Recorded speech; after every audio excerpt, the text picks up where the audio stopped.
Each year, Microsoft Research hosts hundreds of influential speakers from around the world, including leading scientists, renowned experts in technology, book authors, and leading academics, and makes videos of these lectures freely available.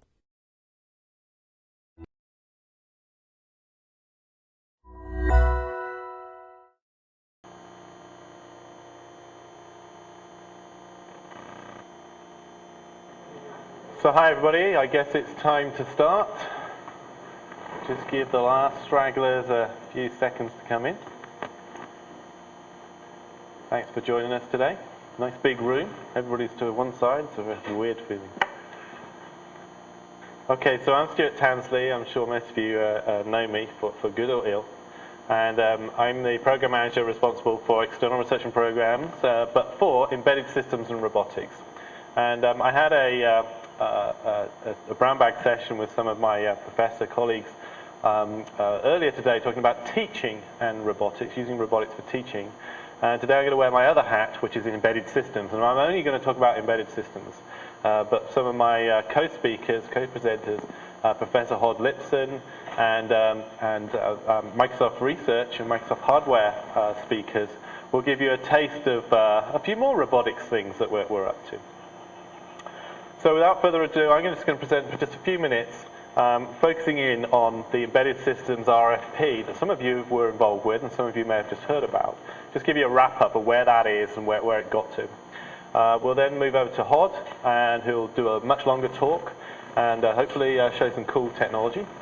And then we'll have, last but not least, Steve and Andy, a famous double act in Microsoft, will talk about some of their cool technology.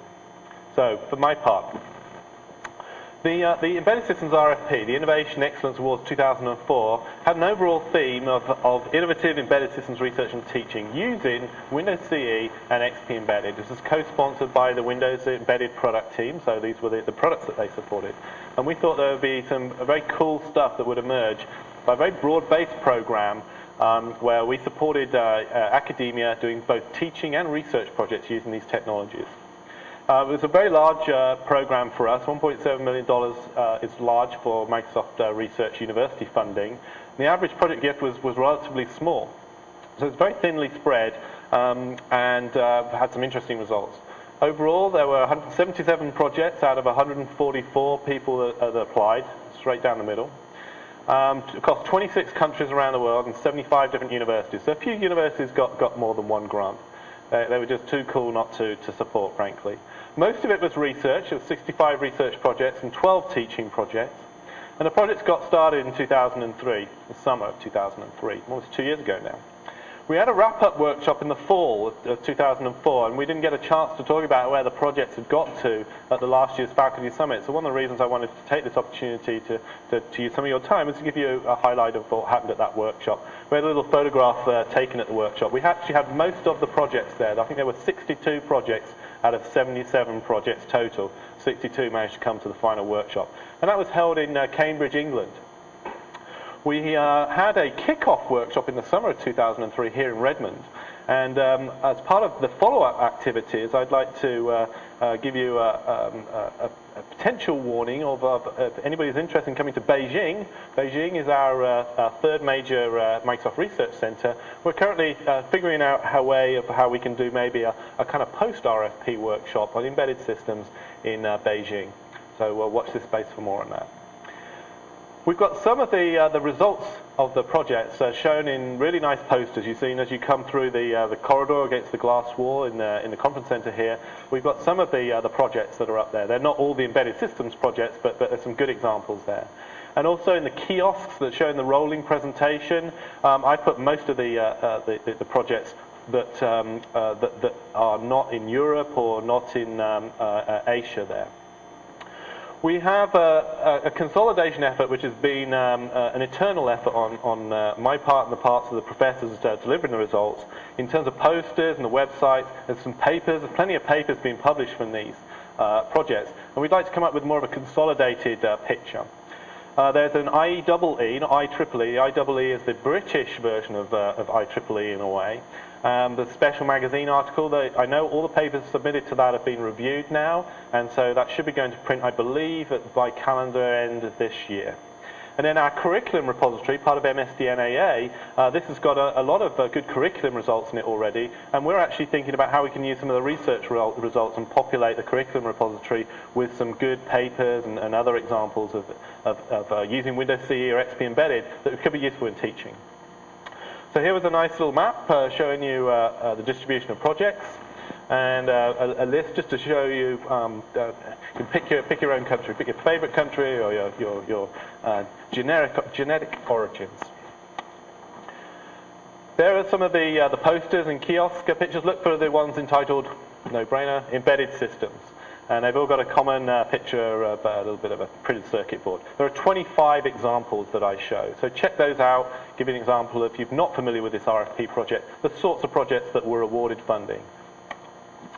And then there's more than beyond the embedded systems. I've also grouped together most of the robotics projects and also sensor networks projects. Robotics and sensor networks is the two key foci which have emerged for me as we go forward in our embedded systems programs. As I said earlier, we've covered robotics in teaching earlier at our brown bag today. You'll see a little bit perhaps about more of the platforms work later in this talk. And then sensor networks is a big area which we don't have a session talk on at Faculty Summit, but you will be able to see a nice demo by Feng Zhao, our lead researcher in sensor networks. He has a demo at DemoFest, so do check that out. Going forward, this is where we're going with embedded systems. So robotics. It's a teaching focus for me, although I've got a research background and most of my other interests are in research. Our robotics interests are around teaching. So see the brown bag that has already happened on Monday. You can get the deck after this event.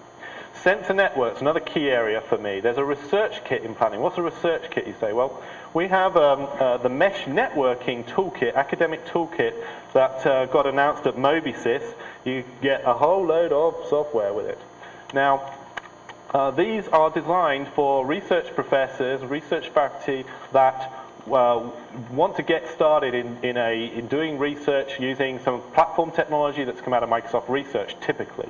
And so here's our mesh networks one. I don't have a sensor networks one here, but I do have another example in a different color, and you will see a sensor networks one come out in a different color.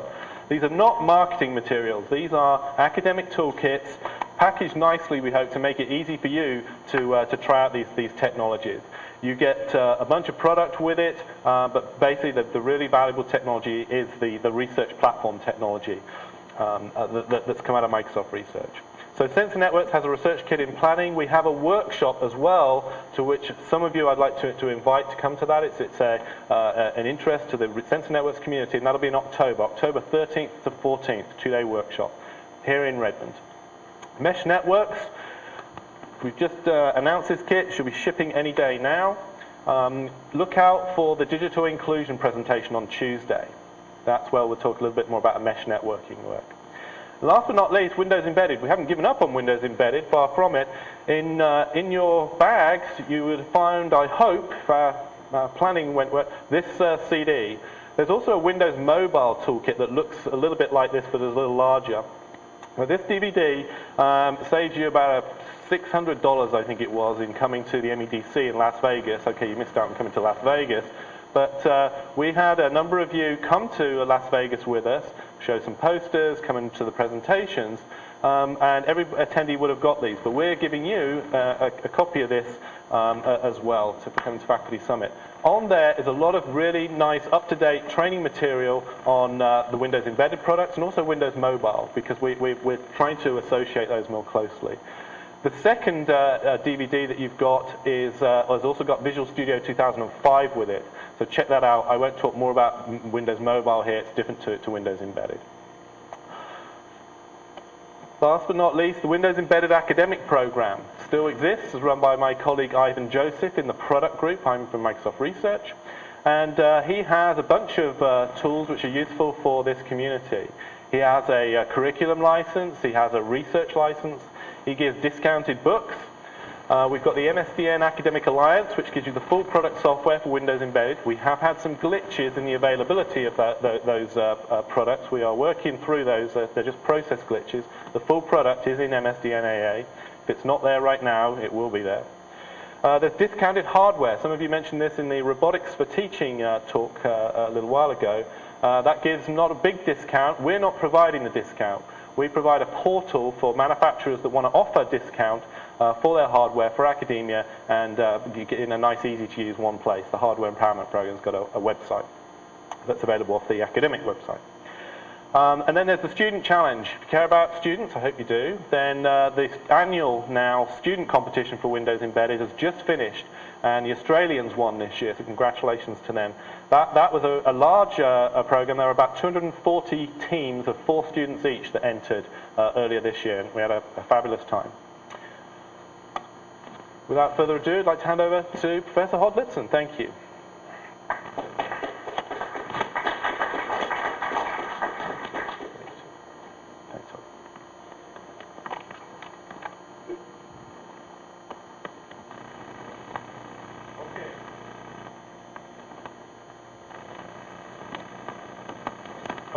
I'd like to talk about a Windows Embedded project within the framework of the RFP, the Microsoft RFP, one of the projects that we did. But I'd like to put it in context of some of the projects that we've been doing so that you can see how it fits in. And I'll talk in more detail about 2 specific Windows Embedded projects that fit into this framework. But to begin a little bit with background, what we're looking at are design processes inspired by biology, specifically evolutionary processes for designing machines, robotic machines, autonomous machines. So if you look at a lot of the work on bio-inspired robotics, a lot of it takes ideas from biology and then copies it or applies these principles to designing new robotic machinery. What we're trying to do here is to look not at the product of nature, but rather the process that led to these, and see if we can take the same evolutionary processes or processes inspired by those and apply them to physical machines and get new ideas and get new designs. So the goal, the reason why we want to do this is there's a few reasons. One of them is essentially to augment human creativity when designing these machines, and you all know that robotics is not being as successful as people promised or foresaw 40 years ago. So we kind of underestimated the complexity involved, so we want to see if there are other design methods that can allow us to augment the human design.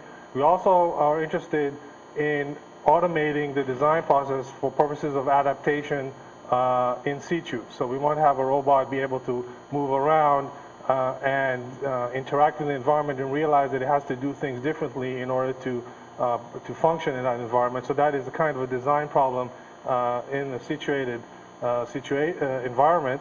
And as a byproduct, we also learn a little bit about biology, or we might have some, it's a way to test some hypotheses about how things adapt in biology. So I'll show you a few very simple examples, then we move on to some physical implementations on embedded systems. But just to put us on the same page, this is a very simple evolutionary process that we can do. We start with a population of machines, and that could be just controllers or controllers and morphologies, or just morphologies, the body and the brain, whichever aspect of the robot you're interested in. And we encode it using some strings, such as these bit strings over here, and each genotype encodes some morphology. And here are a couple of examples of different body shapes that are encoded by these strings. So then we evaluate each of these, we select the better ones, we replicate them, and we introduce some variation. Now how all these aspects are, there's a lot of interesting things that can go into how you do the variations in a clever way, and what guarantees you can say about how this thing moves forward. But in some cases, it actually finds interesting solutions that you hadn't thought of. In some cases, it doesn't. And there's interesting questions about how you actually represent this, how you do evolve this mapping, and so forth. And I'll talk a little bit about that in a moment. But let's look what this very simple process does. So this is a simulated example. So the robot in this case is a simulated machine. It has 8 motors, and it has 8 angle sensors. Sorry, 4 angle sensors, 8 motors. It has 2 sensors here that sense a value of let's say a chemical as a scalar value, and we want to train this machine to move around towards where the concentration of a chemical is highest. So the brain is essentially has a neural network architecture. It's a recurrent neural network, so nodes are connected to each other, can have memory and so forth. And the network basically maps the touch and the angle sensors into motor commands. So it's a very kind of simple architecture, but you can see that designing something like this manually is tricky. Nonetheless, if you let this thing evolve for a while, and here only the controller is evolving, so the connectivity between the neurons, the weight and so forth is evolving.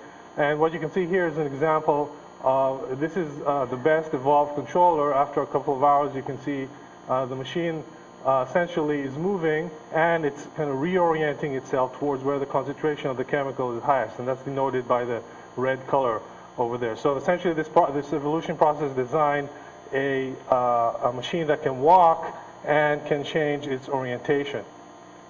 And if you actually do some kind of biology experiments, knockout experiments, you can see that the white curve here shows the center of mass, and you can see it's always pointing to where the gradient is highest. But if you knock out the receptor, the sensor, you can see the black trajectory, which means it still walks, but it doesn't reorient itself, which is interesting because it shows that the solution has two subcomponents, one of them for locomotion and the other one for reorientation. So this was our first embedded project where we actually tried this thing on a physical machine. So the robot we built it's a pneumatic machine. It has 12 pneumatic actuators, and it's a parallel manipulator. So it's fairly difficult to program one of these manually because you have a dozen pneumatic actuators operating simultaneously. In a pneumatic actuator, you only have control over the timing that you open and close the valve. You cannot control the actual position. You can only control the timing and the force. So it's a more difficult control problem. It's very nonlinear because the actors interact amongst themselves, and there are no good design methods for making this thing work. So what I'm going to show you here is basically applying the same algorithm we did before, but designing a controller to make this machine move forward. The feedback is given by this camera over here, which looks at this machine here.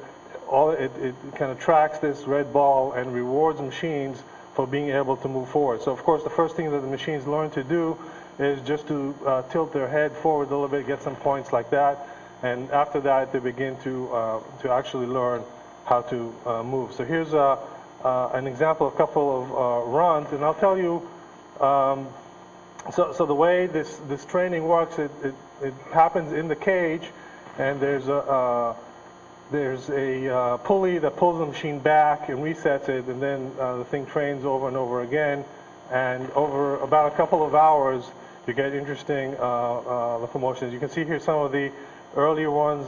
Here is already beginning to learn to move, so you can see it's actuating all these the dozen actuators simultaneously to achieve this kind of motion, and it's gradually getting better and better at that. The problem with this approach, as you can imagine, is that it requires a lot of testing, a lot of evaluations of the target system, and I'll show you in a moment one of our key ideas about how to reduce the number of trials on a physical machine to get this to work in a more reasonable way.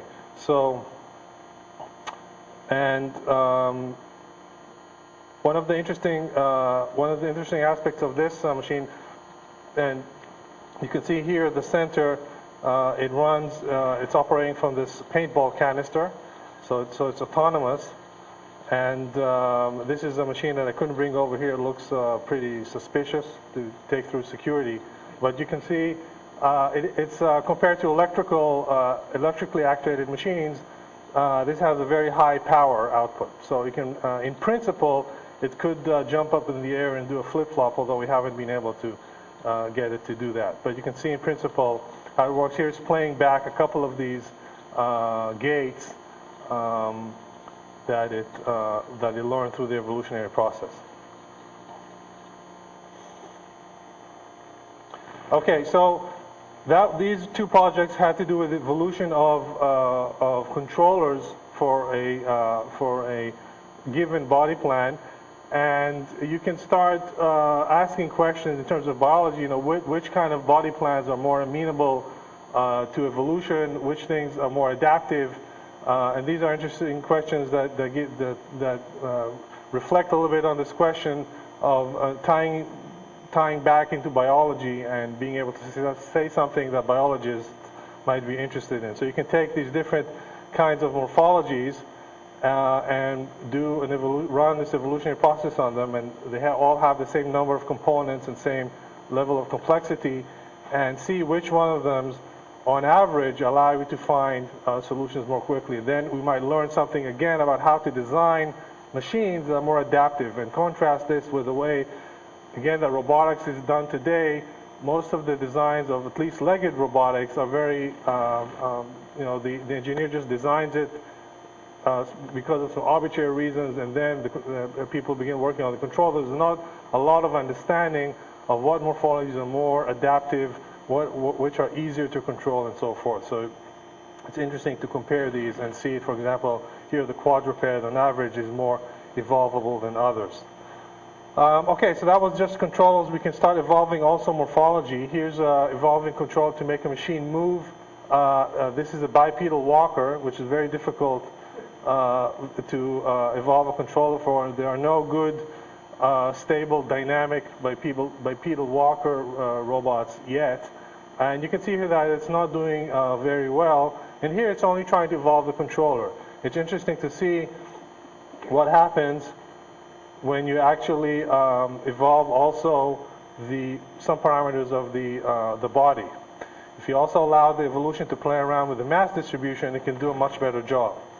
So that's interesting because it shows that you actually expand the design space. You throw in more parameters, you increase the dimensionality of the problem, but it becomes easier because you put in the right parameters. So of course, the kind of natural next step would be to evolve the entire thing. And this is a project we did a while ago at Brandeis University, is to try to explore the entire morphology, allowing the process to connect and reconnect components, and also design the control over here as a neural network, and also connect the neural network to the morphology so that it can make the machine move. So here, evolution has control over the entire process. It plays around with both the morphology and the control, rewarding machines for being able to move forward.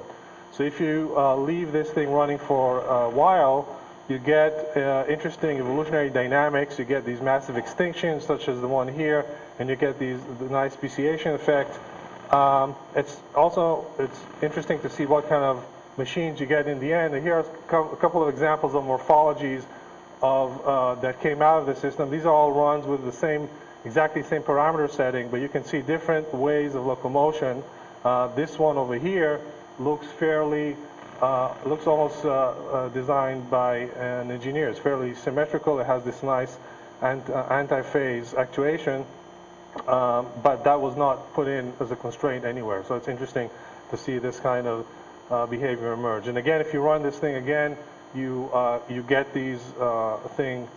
You get entirely different solutions. So it's a very stochastic process. Certainly doesn't yield optimal solutions, but it yields a large diversity. And again, one of the ideas of this entire approach is just to give us different kinds of ideas about locomotion, about morphology, and how to explore this field.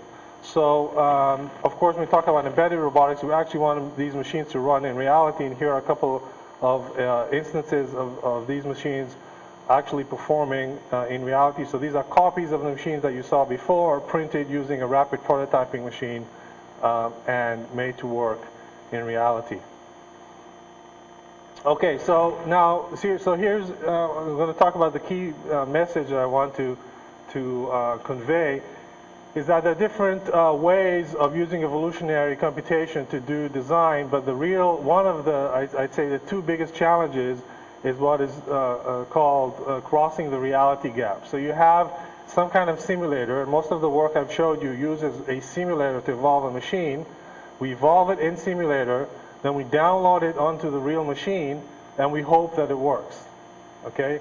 The truth is that it usually does not work. So the machines that I showed you before, the printed ones did work because they're quasi-static motion, they're very slow motion, but usually there is little connection between a simulator and a real machine.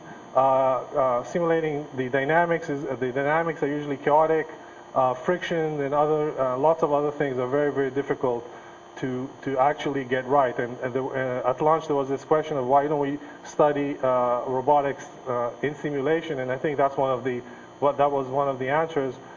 Simulation is still, when you talk about robotics, doesn't quite get it. It's nothing like simulating a circuit, for example.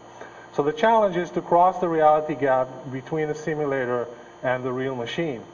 So people have been working on this, and there's various approaches, including adding noise, evolving in hardware, as I've showed you before.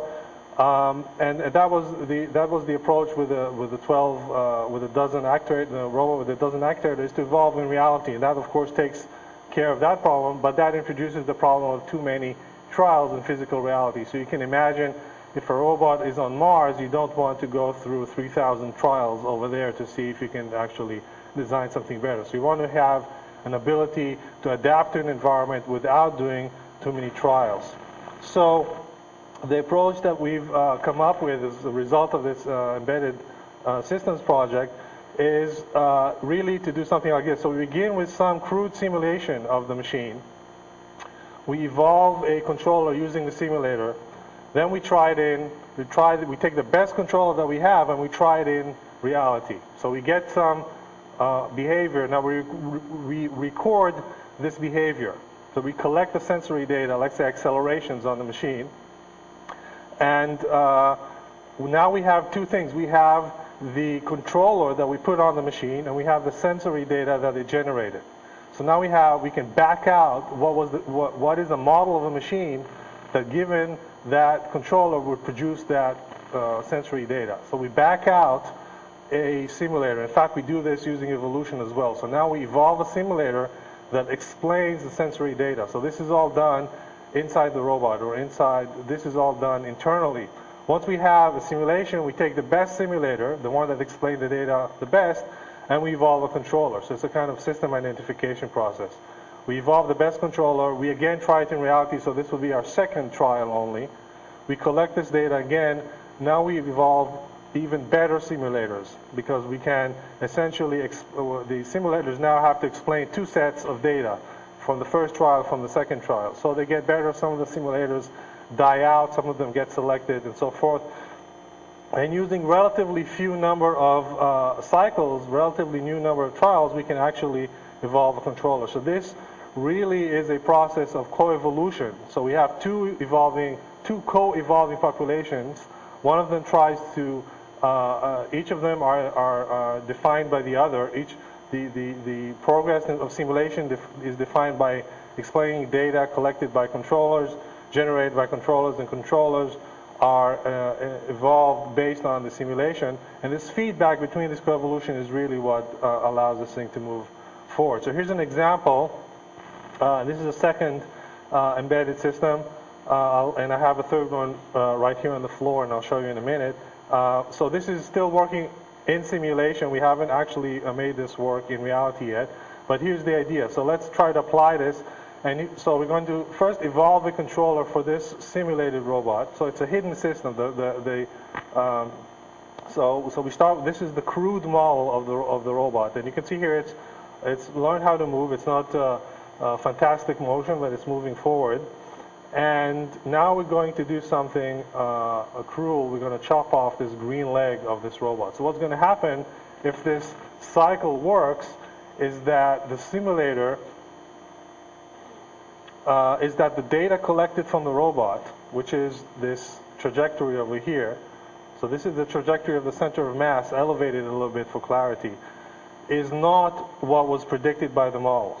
Okay, so now models are evolving internally to explain, given the original controller, what is the morphology that explains this kind of scribble over here. And after 4 trials on the physical system, on the target system, it is able to infer. We can look inside, we can see that also the simulation has lost the leg, and using this new simulation is able to generate a new kind of controller that makes this machine with the new morphology move forward. So it doesn't move forward as fast as the original one, but it still moves forward nonetheless. So the idea here is to use coevolution of simulators and controllers to have a highly adaptive embedded system, a system that can model itself in situ and produce new controllers which are qualitatively different than the original. So it's interesting that what started as this RFP with the plane evolution ended up with a fairly general kind of theory about using coevolution to do diagnosis and self-repair, which is now funded by NASA.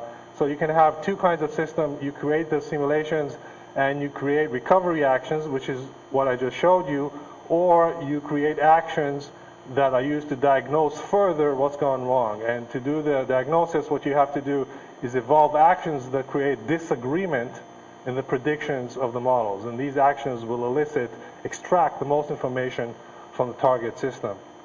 Here's another example. Original locomotion evolved for this machine. And now what we do is we change the slope of the environment. So now the environment is tilted 30 degrees. So the original controller doesn't quite work in the original environment. But if one of the if some of the parameters of the simulations allow it to play around with the description of the environment, it is actually able to capture the fact that the way to explain this new behavior is a change in the environment, and then it can evolve a qualitatively different controller for that environment. Okay, so and we've used this also to infer parameters. This is more like nonlinear system identification. Here it's estimating, using the same process to estimate parameters of mass distributions of the robots. Again, it's the kind of simulation is self-calibrating. We don't have to produce a very good simulation. And here's an example. This is a target robot, and the simulation evolves the entire morphology of the robot from scratch. So we literally start with nothing but the rules of physics and allow this coevolutionary process to extract the model just using sensory data, including the topology of the system. So it goes towards not just being able to design, but also to do analysis at the same time. Okay, so what I've showed you in the last couple of slides was in simulation, and this is our second embedded system. This is a PC104 that is running Windows and Windows CE, although we have some problems running it in real time. But this is a quadruped that has 4 degrees of freedom, and I have it here. This was also a problem to get through security, especially if you wear it. But, okay.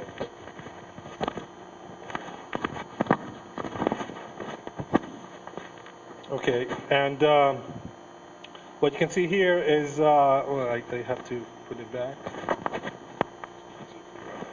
Okay, so what's interesting about this machine was designed by a computer scientist. So you can see the legs can only move like that. So if you think about it, how can you make a machine that can only lift its leg up and down but not sideways? How can you make it move?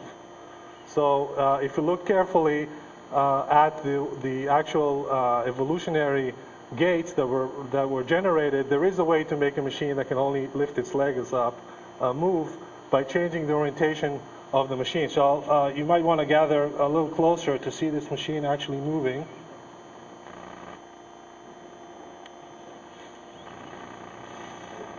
And we'll do a little dance for you.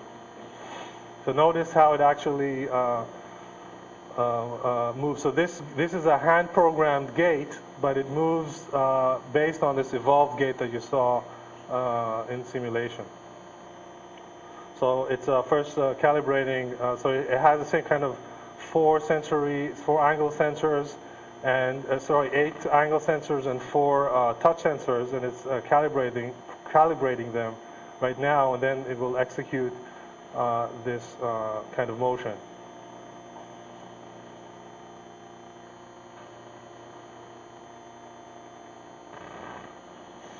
Okay, so you can see this is a non-intuitive way to move around when you don't have lateral degree of freedom on the leg.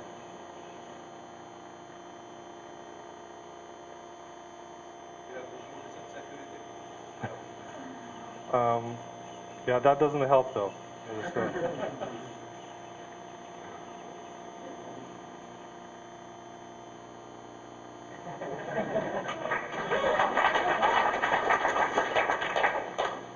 Okay, so I'll conclude. So I wanted to talk about evolutionary robotics, just mention what the main theme is. We're trying to take ideas inspired from biology, especially the design process, and see what we can do with this in reality. We looked at evolving bodies and brains in various scenarios for design automation as well as for in situ adaptation and for understanding biological adaptation. One of the main challenges that we're trying to address in our work is crossing the reality gap. And I heard in the lunch session that people said, well, CPUs are fast enough now that we only need this low-level control to make robots move, and we don't need to put Pentiums and Windows and so forth on the robot. But I think actually what we're seeing now with very high-powered CPUs available for embedded systems is that we can go one step further and have machines that can actually simulate themselves on board in real time. And this is very important, I think, if you want to actually make machines that can make predictions in real time and think about whether they're going to do this or that and how they need to adapt. So in order to be truly adaptive, machines need to be able to make predictions. And that's one of the areas where we can certainly benefit from the kind of embedded systems revolution. And I'll stop here. Thank you.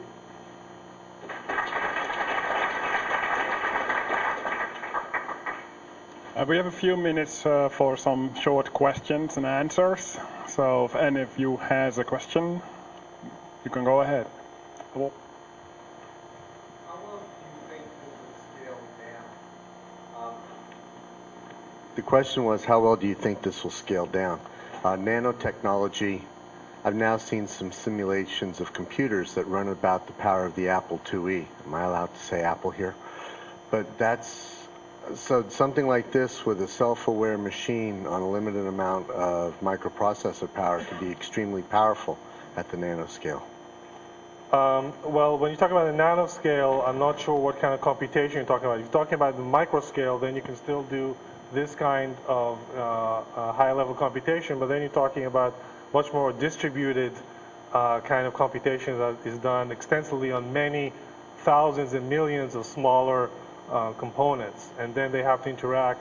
And I think that understanding how many small units together form a coherent single picture of themselves is a very, very difficult AI question in general. So I'm not sure if that would scale, but certainly distributed control I think is something that can be done, at least at the micro scale. When you talk about nanoscale, all bets are off.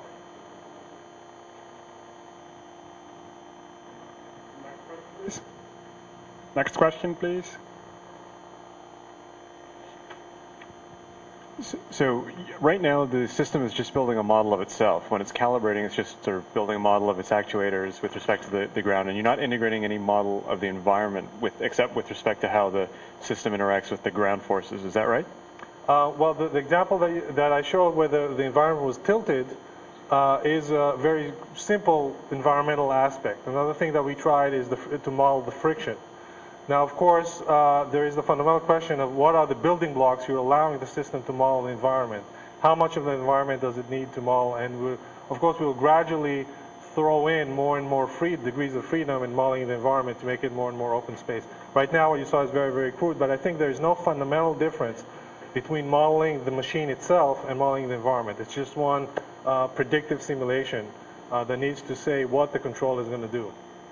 So you think scalability won't mean a different approach altogether? You think it'll scale eventually with processing power? Well, maybe I should be more accurate. The scalability problem exists very much. How do you evolve complex models? And that's the second issue beyond crossing the reality gap. But that affects modeling the environment and modeling the robot in the same way. So I think these are inseparable. Oh.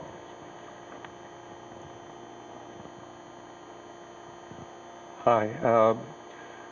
So we're looking at some machines that are very different and interesting, and it's seems like a very remote part of the design space from what many of us are used to. And so we see behaviors that look interesting and surprising. And I guess what I'm wondering is, have you thought about trying to do this in a part of the design space that's more familiar? So that, I mean, you know, is it going to design a better automobile, or is it going to design a better gate for a diff drive robot? Or, you know what I'm asking? Because I don't feel like I have a sense of whether in any, you know, objectively, whether those behaviors are, I don't know how to measure them. Yeah, so that's a good point. Actually, robotics is a pretty tough area to be doing this kind of experiments, because people have very good intuition about robotics relative to other areas, and it is difficult to outperform human designs. But we have been applying the same algorithms, and this is beyond embedded systems, but we have been applying the same algorithms to other areas where you have better analysis tools, and you can actually analyze quantitatively and see how well these designs are performing. One area is photonics, for example, designing photonic chips, and you can have very quantitative measures, and you can see that for some problems we can quantitatively outperform the best human designs for that problem. And not only that, but we can have intuition. Once we see the results, we see, okay, we understand that how it's doing it, this is a good idea. Let us design something even better based on those ideas. So I think it's actually for robotics, it's fairly difficult to go outside the space of what people actually can design and understand, but we can do that in other fields.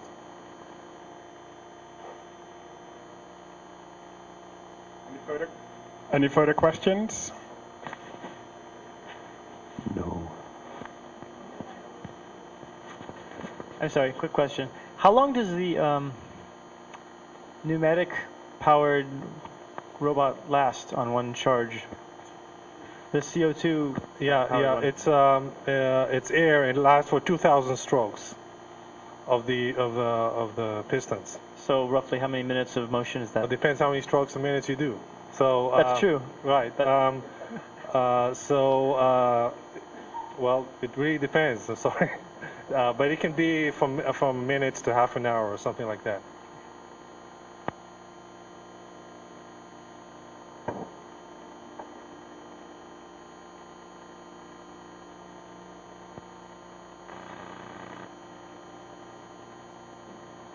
Okay, we move on to the next speakers of this session.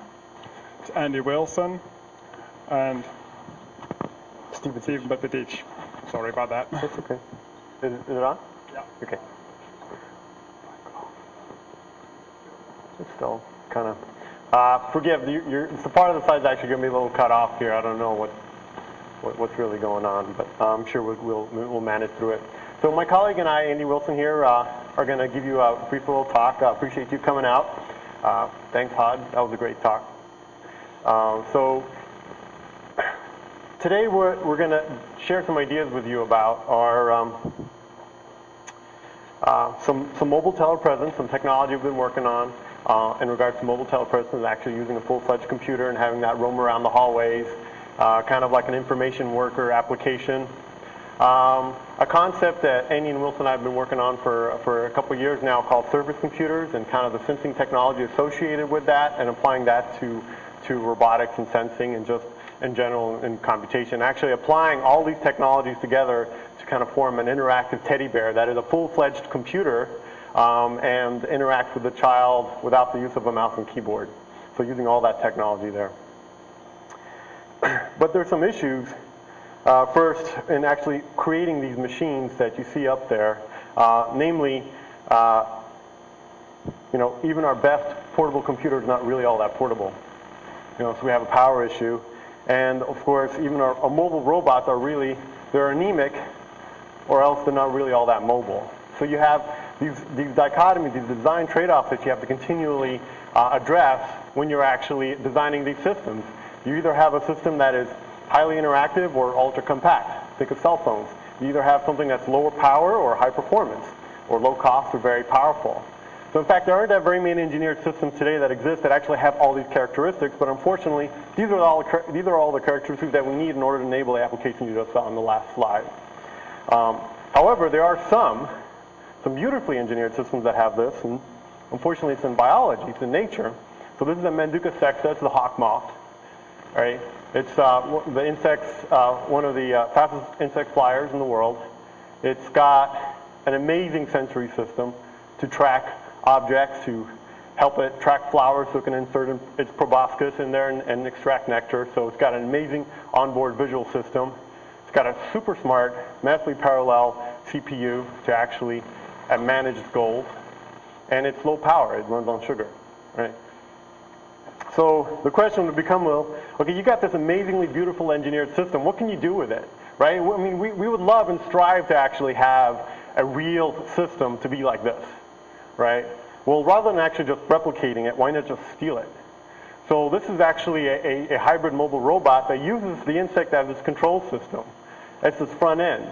The insect actually is the vision system. It is the controller, right? And what the moth does, and you can see it's actually tethered right there in the front of the vehicle, is it produces the bulk potentials from its flight muscles. The car has electrodes that are impinged in the flight muscles, and it decodes the signal and figures out, okay, the moth wants to go in this such and such direction at such and such speed. And I'll show you a quick demo of this. This was a while back ago that this was done, so let's see if this works. So here's a moth actually doing some optical avoidance. It doesn't like the light, but I couldn't get the gem to turn down the lights. So it stops a lot because it thinks it's nighttime, or for itself it's nighttime. You can see it actually it stops when it sees walls coming. It goes around obstacles at best, and when it stops flying, you can see that it actually stops flying.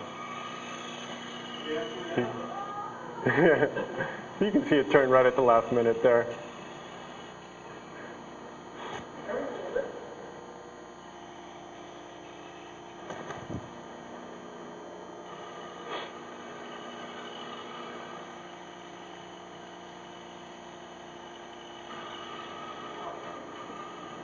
So what's great about the system is actually a closed-loop system. The moth is tethered to the front, and it gets all the sensory feedback that it needs. It's got the ground moving, it's got the air going by it.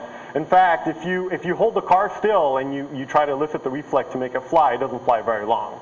So there's actually a closed-loop system, and not only that, the moth's adaptive, right? So it actually figures out, how far it needs to adjust its flight muscles to actually get the control that it needs and requires out of it. So it's a pretty neat system from that respect. But the question is, okay, now let's go back to reality and say, oh, how can we actually build, these engineered systems that have something similar to this characteristic? It's low power, it's really powerful, and it's somewhat low maintenance, somewhat. So are there trends that we should watch out for that are interesting that will actually enable us to get there? And there are some very interesting trends. One is this trend. It's called Heisen's law of LED flux. And you'll understand why I'm talking about LEDs a little later on in the presentation. But basically for the past 30 years, LED brightness has doubled every 12 to 24 months. In fact, this year at SID, Society for Information Display Conference, Luxion, or LumiLEDs, showed their latest LED package that had an efficiency of 60 lumens per watt, which I think is a big deal because that's now rivaling fluorescent light bulbs, which is one of our most efficient light sources. 60 lumens per watt is great. Before LEDs were about 20 lumens per watt, incandescents are about 15 lumens per watt. So that's a very interesting trend that will hopefully continue, where the theoretical limit is somewhere around 300 lumens per watt, if you want to think about where to go. But the point is can we get rid of the heat, and how much light can we get out from a small space? Another one, of course, is something that you can't really see. It's Moore's law. This is an exponential curve. I don't know why you can't see it, but just imagine an exponential curve. It's somewhere over here. I don't know why it's not showing up. But anyways, computing, we all know computing is exponentially growing in power consumption. However, it is growing, and we don't want it to also infinitely suck up power, right? So we have these power cliffs. This is a slide from IBM presentation. We have these power cliffs where down in, like, for example, in the 1990s, we hit this performance curve, and we're going up in power consumption with bipolar transistors. All of a sudden, we hit a new CPU technology, and all of a sudden, the energy per cycle drastically drops, right? And now we're riding that power cliff again, right? And so we're hopefully due, everyone's counting on, we're hopefully due for another cliff, you know? And with that cliff, we'll have more efficient processors, power consumption processors. So all these trends hopefully point towards us developing, you know, these richly interactive, big and rich interfaces that are yet very compact. You know, they're low power, but yet they're performance computing, and also hopefully decreases the cost of the performance computing curve. As we see, you know, the same money that you buy for a Pentium today was the same money that you bought a Pentium 10 years ago almost. So, so what we're going to do now is actually dive into these specific applications and briefly talk about them. This vision behind this hallway bot is. Oh, thanks. That's great. The vision behind this is actually. So the concept of telepresence isn't new. It's been around for a while.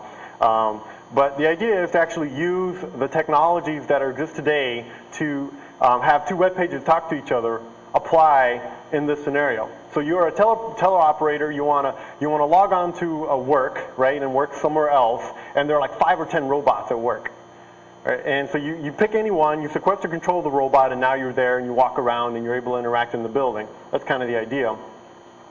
And so I'll show you a brief little demo of what that kind of looks like.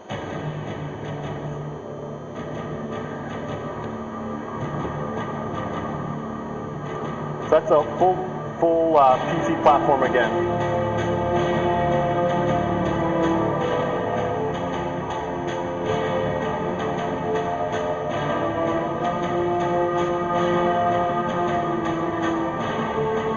So these are all just off-the-shelf technologies, right? Video conferencing, controllers. You put them together and you get this neat little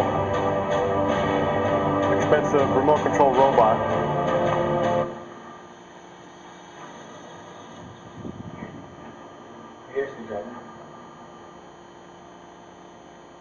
So I'm actually driving this robot from a remote location, and I'm using the existing infrastructure in the building, the wireless network, to actually control the robot.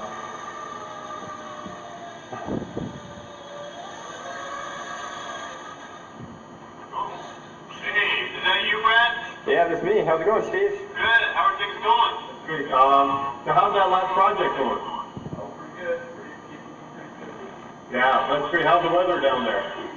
Oh, it looks like it's pretty Yeah, how's that project going? All right, it's going pretty well. Still on schedule. Okay, great. I think you guys get the idea. So that's the concept of telepresence. But the interesting thing to note here is that, so we used the .NET framework, which you can't really see here. Okay, well, imagine you're seeing something interesting.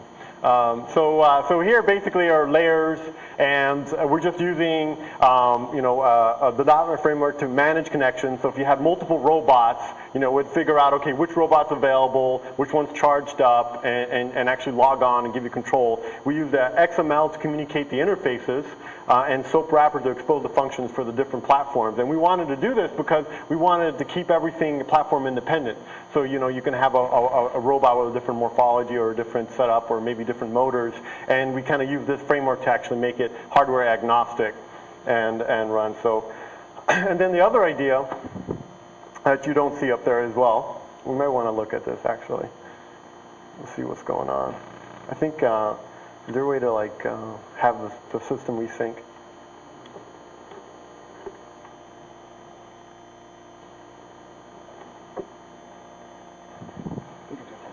Oh, it doesn't plug my power. All right, let me just try this. Okay, that was much better. So over here, one of the ideas is instead of actually driving the robot around the building, we just tell it to go somewhere. So using the existing infrastructure of the building, one of the researchers here, John Crum, is able to actually localize let's say a Wi-Fi signal, within like a few meters or so, maybe 5 meters. And then you couple that with odometry on the robot, and you actually have something you can go down to a couple meters. And using other techniques, other sensor techniques, you can actually make that even further down, such as vision. So the idea here is that you actually just tell the robot, hey, go to this room at a certain time, or have the robot just sentry a certain hallway and just be another endpoint for you to actually communicate with the robot. This next form factor here that we're exploring is Teddy, and this is a computer for kids, and it's a full-fledged PC. Again, we have a demo of this in the Demo Fest, and you'll see a demo here in the video. And the idea is instead of actually having a mouse and keyboard to interact with this computer and different sorts of, instead of using Word, you actually are using computer vision and audio input.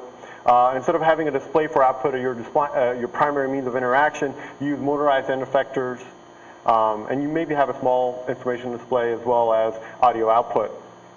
And some of the applications that we were exploring here are, okay, well, using the same exact technology you just saw before in the telepresence work, you can actually do it over here as well. So dad, across the country can log on to the robot and actually have an interactive play session with a child.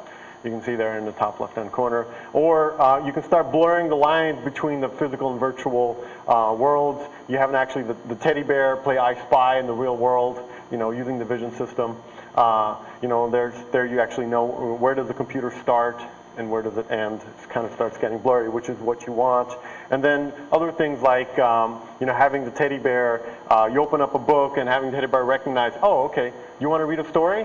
Or do you want me to read it to you? And the kid says, sure, and the teddy bear starts reading. And what's interesting is all these technologies are available here today. We just need to figure out how to integrate them and explore some of these applications. So I'm going to show you a brief demo. But before we actually computers won't just before we actually enable some of these applications, you first need the technology to figure out how do you make the robot first give you attention. And seeing who you are and understand this is a face and this is the face that I need to pay attention to. This is the face that I need to have my actions focused on. So let's see if we can get this. During interaction. Tell you when it is not even in the, we're working on the technology you're talking from. This is what this video demonstrates. Okay. So this teddy bear actually has a microphone array. This is the microphone array, and the microphone array does a really good job in telling where sound's coming from. Teddy, over here. Teddy, how's it going? And these are all really off-the-shelf technologies in MSR that we just put together. Looking at me, and the green box means that he recognizes my face over here. There you go. And you can follow me around if I talk, and you can follow my face if I don't say anything. So if I hide my face, you don't know where I am, and then I say, hey Teddy, over here, and then you look and you're good. Come over here. Yeah. This project was really put together in about a month, the beginning of this year. So what's that over there? At the wall. Right. There you go. What's that over there? Over there. See that? That's the camera. Yeah, exactly. So this is just showing some of the outputs that we are able to get out of the face recognition engine. So you get shy there when you get too close, or if there are a lot of people there. So you hear the noise over here. Listen. Teddy over here. There you go. And so this is Teddy recognizing multiple faces. Hi Teddy, look at me. Teddy, look over here.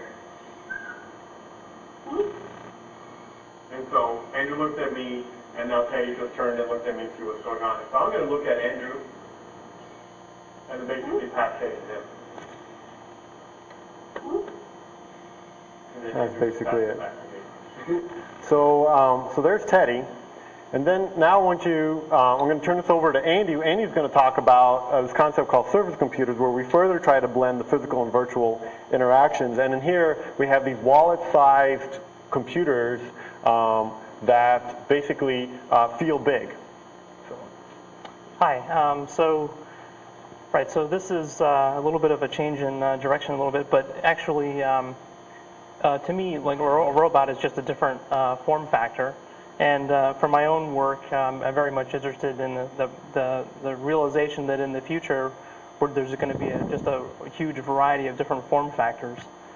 And so one of the debates is, whether or not a robot is even mobile. But so what we're looking at right now is the idea of pushing the computation into the environment. And here's just a little system we call Play Anywhere that we're going to show at Demo Fest tomorrow. So please drop by and check it out after you check out Teddy. And this is what I'm calling the Lunchbox interactive vision system. And you can imagine, if you like, that is in fact Teddy instead of the sort of funny-looking projector. And it's basically a short-throw projector that you can go out buy today with a infrared video camera and an infrared illuminant. So this is the camera and this is illuminant. But the thing to note here is that it's projecting and sensing onto this surface. It's an everyday surface. It's not a specially instrumented surface. And because everything is in one piece, you can easily imagine putting a handle on this, putting all the computation in this device. And when Junior wants to play with this device, he takes it out of his closet, sets it up on the floor of his room, and turns it on and starts playing. So that's the key take home. Here's the little bit of a video that shows some of the things we're playing with, some of the techniques we're using. So we've covered the vision. Here's a bit of a close-up. Here's the camera, and here's the infrared illuminant. And so you get a nice, beautiful image. If you will, this is a 40-inch diagonal tablet PC for your kitchen, maybe. But it's also interesting from a gaming perspective. So here I am just bouncing this ball around. Pretty simple image computation going on here. So these are game pieces, and each one of these has a unique barcode. And so you can easily bind these pieces to different functionality in a given application, a gaming application. So Teddy, for example, could be playing checkers with you. And here's a piece of paper. This is a regular piece of paper, and so it tracks that piece of paper and projects a video onto it. Really simple kinds of image computation. And here's a little close-up of one of the tagged objects. Here's what the camera sees, and basically what I'm doing here is looking at the change in the shadow. This is the shadow in the infrared domain. Looking at the change in the shape of the shadow is an indicator of whether or not you're touching the surface. Again, this is just a plain desk. This is the same desk that you get at Microsoft when you join the company. And this just shows you the paper and the page tracking from the camera's point of view. Everything is done in edge computation, and that's a image processing detail that allows it to work on a variety of surfaces. Here's a little bit of some stuff we're working on that's a little bit tangential but interesting anyway. Just the idea that you can, through a process called optical flow, computing optical flow, you can then map that motion onto any object. And so you never have to really know how to manipulate a piece of paper other than how you manipulate it today with a real piece of paper on a desk. And so you just move a piece of paper around in virtual space. So this will become, I think, a little clearer if you drop by the demo tomorrow.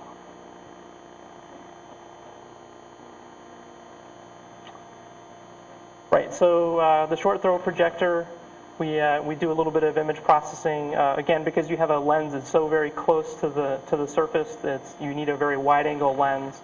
And so there is some consideration for the kinds of distortion effects that you find when you're looking so close, and also at a very off-axis angle. Again, the idea is to have something that's completely self-contained. So there's one of the interesting things about this is because it's self-contained, you can do the calibration essentially once at the factory, the calibration that tells the system where the surface is. And so that if I were to set this up on a completely different surface, I shouldn't need to recalibrate it. And that's actually a fine point, but is very important in a real application. And Right, so there's a little close-up of these visual codes that we've been working on. A lot of people in augmented reality, for example, have worked on various visual codes. This is a new one that's specifically designed for these kinds of systems that's very fast and very easy to code up. So I'd be happy to answer questions at the demo session tomorrow about some of these techniques. And I think we should probably wind up. Yeah, sure. Yeah, so the idea is, imagine that vision technology embedded in another form factor, such as a teddy bear. And, you have the scenario where the teddy bear is sitting on the table, you whip out a board game, you put the board game down, all of a sudden the teddy bear spontaneously asks, oh, do you want to play a game? And all of a sudden you have an interactive game session with the teddy bear on a real checkered board, right? So you have the virtual and the physical blending again. And, hopefully with the trends that you've seen, that we're seeing today, such as in lighting, you'll have projectors that are more efficient, more compact, and hopefully we'll be able to actually have a teddy bear or a computer project that image that you're interacting with, where you can actually directly interact with. And then using the high power computing that will hopefully be coming in the next 10, 15 years, even taking that and putting that on board and doing all the vision and sensing on the teddy bear. And that's it. Thank you very much.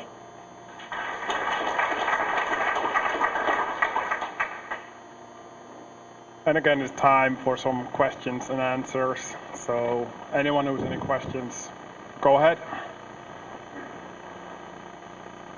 I can just shout, beyond games or things for little kids, what kind of applications do you see for that? Well, there's on several. So on the telepresence for robots, one idea is to actually, the vision is to hopefully have, 5 or 10 of these that manage themselves in a building, and you're able to actually just teleoperate these robots from a remote location.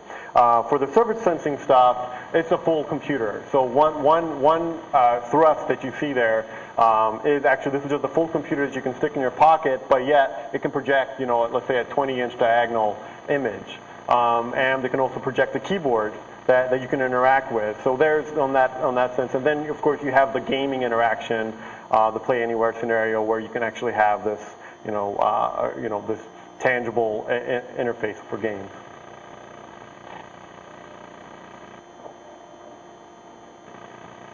Thanks.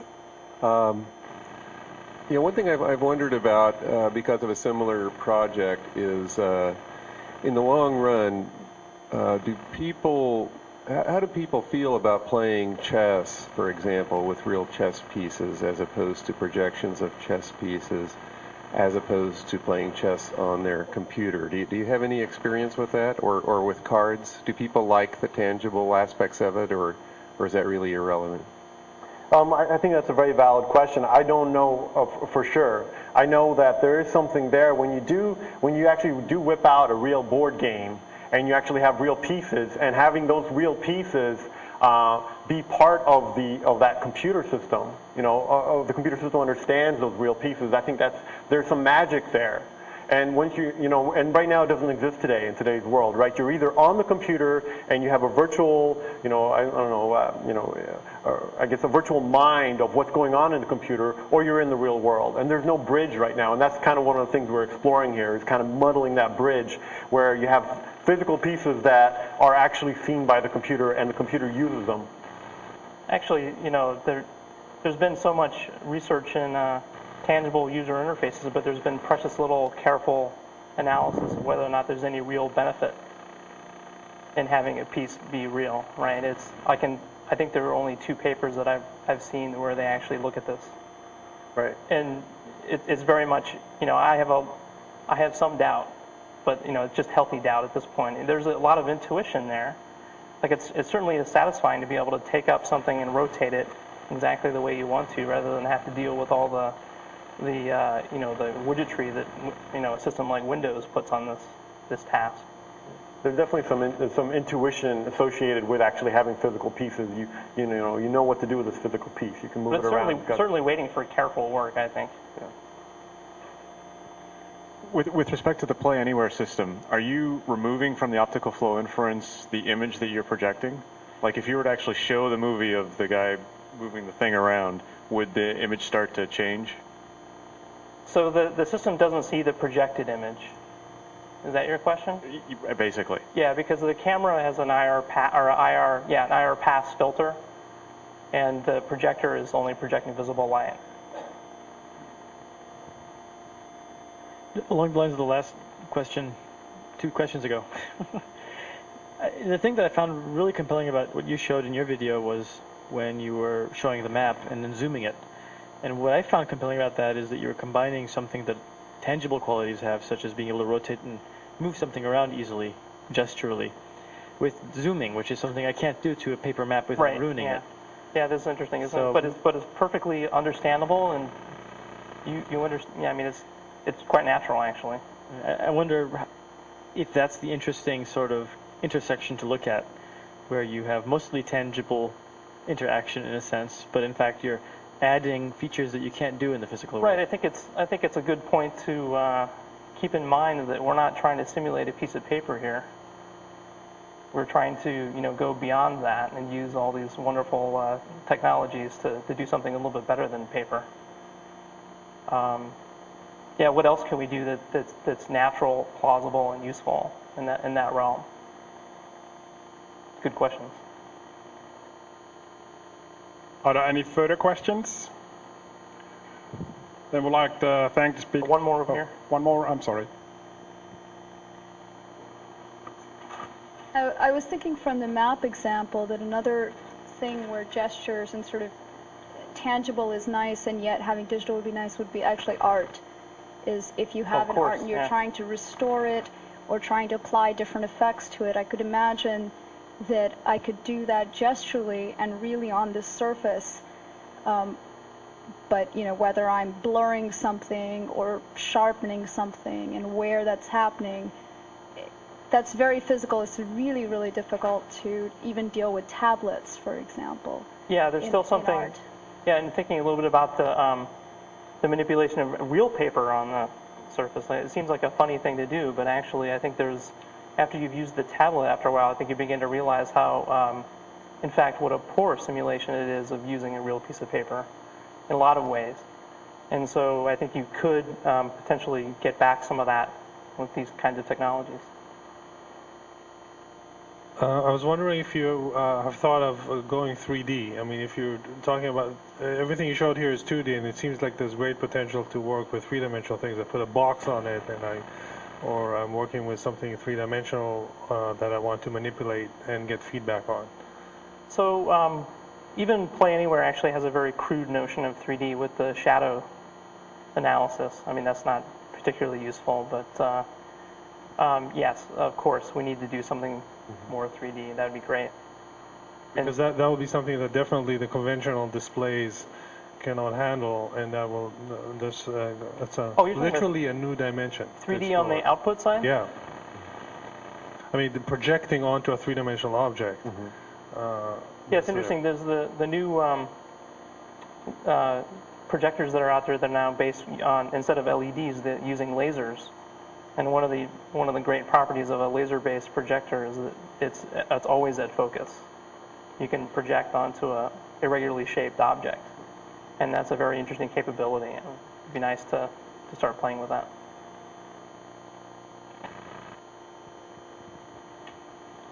Thank you for the presentation.